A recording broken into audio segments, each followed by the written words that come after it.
ای کربلان و ساقه عطشانگار داشت az gözlerin sen bir gemzanigар ey Kerbelan'ın sağı atşanigar az gözlerin sen bir gemzanigar kurban olsun kızlarım gözlür seni yıldızlarım eyvah ya Belfast laylaya Belfast eyvah ya Belfast laylaya Belfast eyvah ya Belfast laylaya Belfast ziba adımdır sinemin zerri medani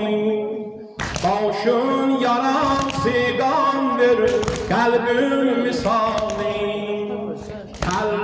üstə Zeynəb gözləyir, qatma yaradı, ağlatma əllərdə ölən Zəhrani qardaş.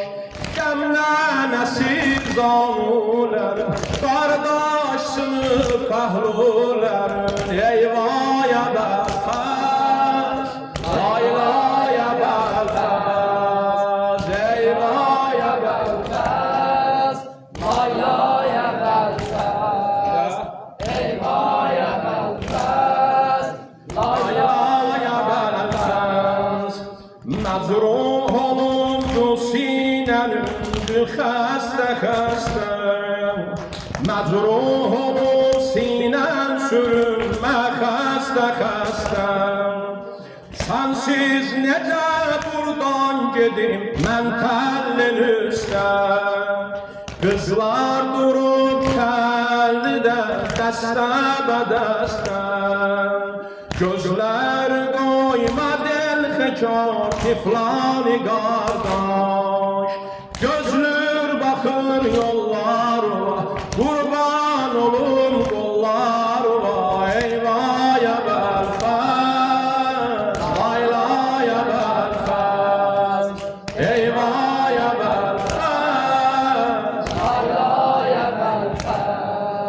Eyvah ya Belfast, laylaya Belfast, eyvah ya Belfast, laylaya Belfast. Ömrümde herkes doymadı şiirin sözünle, şiirin sözünle.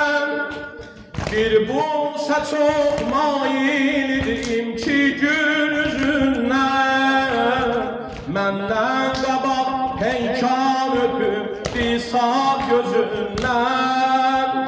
Olsun görün viranə bu dünyanı qardaş. Tənha ümidim sən mənim, qolsuz şəhidim sən mənim. Eyvah ya Belfast.